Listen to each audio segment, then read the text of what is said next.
Hi, I'm Karl Konrad and welcome to another edition of Australian Immigration News, proudly brought to you by Australian Immigration Law Services here in Sydney. Tonight we have a jam-packed session covering the novel idea of paying people to migrate to Australia, trying to incentivise migrants to live in regional areas, how next week's Job Summit will be a talk fest for increasing migration, finding ways to convince international students to stay in Australia after studying, and refunding students for poor standards for online study courses, and more. Enjoy the show and don't forget to subscribe so you won't miss any of these editions.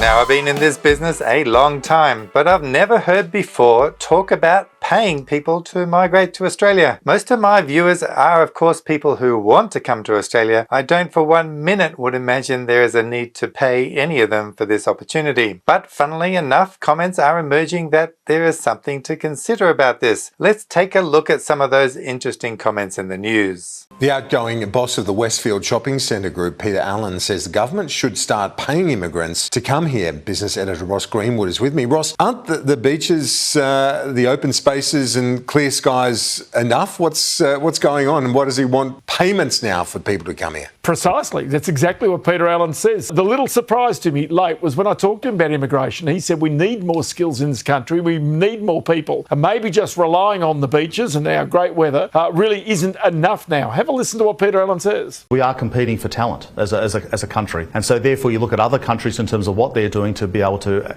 access that talent. Now, other countries aren't as beautiful as Australia in terms of being able to bring people in, but we may have to be able to provide an incentive for bringing people into Australia. And the rebuttal of that idea by Angus Taylor, the Shadow Treasurer. There's an enormous incentive to come to Australia right now. There's no shortage of people wanting to come to this country, and you only have to walk around one of our towns and cities, or just outside here where I am here in Goulburn. It's just a wonderful place to live. So I think we have a huge incentive already for people to come to Australia. We've got to make sure our system is bringing in those skills that we need. I think that's the really crucial part that we've got to get right. Of course, I agree with the latter perspective that Australia is such a fantastic place. We don't need to pay people to come here, and we clearly expressed that view in our last video. People will come, Ray.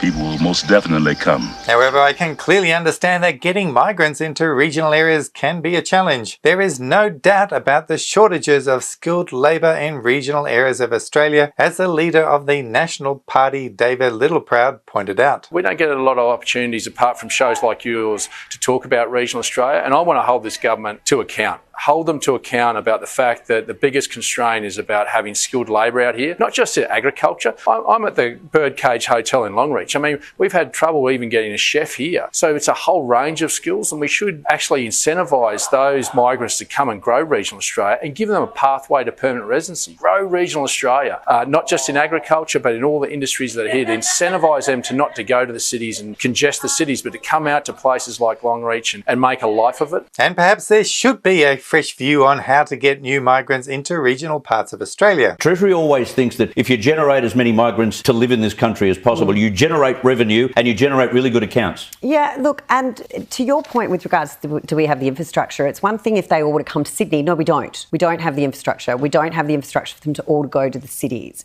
There's lots of demand out in rural and regional areas for these workers. Yep. And if you look at things like GPs as well, we need to make sure that they are servicing rural and regional areas of the country. So I have no problem with the number. I think we need more, and particularly post-COVID in our recovery, where we lost all those backpackers, we lost all those travellers that used to do so much of the work that Australians don't want to do. We definitely need them, but we need to make sure that we're targeting them into the right industries, into the right regions. Now, of course, the 491 visa has been running successfully for some time, and the 489 visa before that, and the 487 visa before that. Overall, these programs have been hugely successful, and it's funny, in the early days when the 189 visa invitations were given out so readily, many people would not have considered even taking the regional sponsored visas. How times have changed. Now, many people would give anything to get a 491 visa. The 189 visa invitations got off to a flying start this week for those who had occupations on the department's targeted selection list. Many teachers, nurses, doctors, university lecturers and more received their invitations to lodge the 189 visa with only 65 points. South Australia opened to the world this week for its sponsorship program, releasing its occupation list and requirements. The state now has 6 nomination streams: South Australian graduates, working in South Australia, outer regional South Australia, long-term residents, highly skilled and talented, and offshore. Each stream has a complex set of requirements, and we shall go through those in detail later when we make our updated South Australian video in the coming weeks. Western Australia has also opened up its program with a huge increase to its sponsorship numbers compared to what they had last financial year. It used to be that WA was not really interested in the skilled migration program, but how times have changed when they are suffering a skills shortage like the rest of us. Channel 9 News gave this summary of WA's desperate call for workers.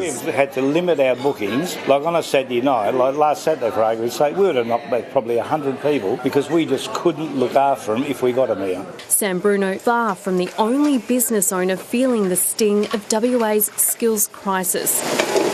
Now the WA government's stepping in, axing or relaxing foreign worker requirements and tripling its skilled migration allocation, seeking more than 8,000 overseas employees. In the new changes, the Western Australian government is making it easier by scrapping the $200 application fee, only 6 months contract, all those living in regional area no need to have any contract, English speaking standards relaxed for professionals and managers, prior work experience slashed, no longer the need to show $20,000 in the bank, instead just proof of sufficient funds. More than 100 occupations have been added to the state's priority occupation list, including health, construction, hairdressing, driving instructors, panel beaters and butchers. So for those of you looking for a new start in life, it's time to go west. Next week's Job Summit is hot news around Australia, but is it really just a waste of time? Here is a new government with fresh faces and new ideas, and when I heard about the summit I thought, oh no, here's more delays in getting things done. The Shadow Minister for Treasury had some words on this as well. Also making sure we've got enough Australians available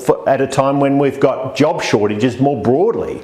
We do have to have a sensible discussion about immigration, but these are things that can happen anyway. The government can get on and do it. Instead, they want to have a gabfest, which is really looking like it's going to be a fizzer. We know what the problem is, and we already have the visas in place to fix it. We also know that it's really the visa backlog of processing that's stopping all the workers we need to get here. So why do we need so many people sitting around a table discussing the obvious? Or is it just a way to justify the future increase of migration, as Michael Danby, a former Labor Party minister, points out? I think Albo and Chalmers are holding this summit in order to sort of provide a justification for increase in immigration. Of course, all this talk of increasing migration numbers will be useless while we cannot even process the current backlog. The Immigration Minister Andrew Giles reinforced the fact that progress was happening to clear this backlog, and it was a particular focus for him and the PM. Last Monday, he spoke to a media outlet saying, "We've already got 180 more staff than when we came into government. There are 200 more in the process of coming on board." He stressed the fact that he has spent considerable time learning the ways of the department and talking to departmental officers, and said,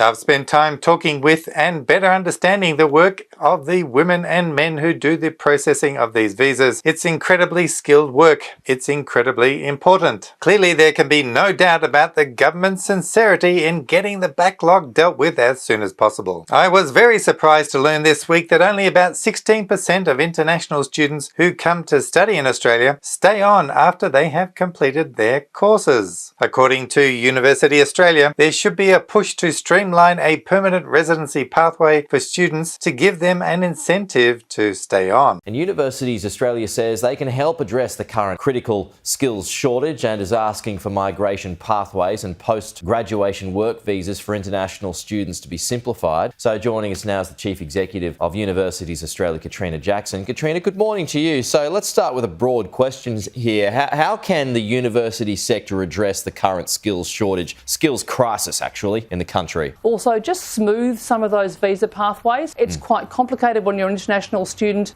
getting to stay on. Only 16% of those international students who've already made a huge investment in Australia stay on after their studies. We'd like some of those students, just a few more, up that percentage a bit to use their Australian education in Australia. Of course, any effort to increase this retention rate of international students in Australia may be a little harder lately, for clearly many students are not happy with the online courses they have been forced to study due to the pandemic. A call has been made by the former Immigration Minister, Alan Tudge, to refund some of the fees back to students who have studied online. Certainly, I hear from parents and from students directly all the time that they were promised to have an in-class experience, an on-campus experience, but have been delivered something very different. Sometimes 3-year-old grainy lectures that are being delivered rather than what they were promised. And in that instance, they're simply not getting what they were sold. And consequently, I believe that universities should be providing some sort of fee compensation in relation to that point. So there you are. Not happy with your course? Go to your university and tell them Mr. Tudge said you could apply for a refund. Good on you, Alan.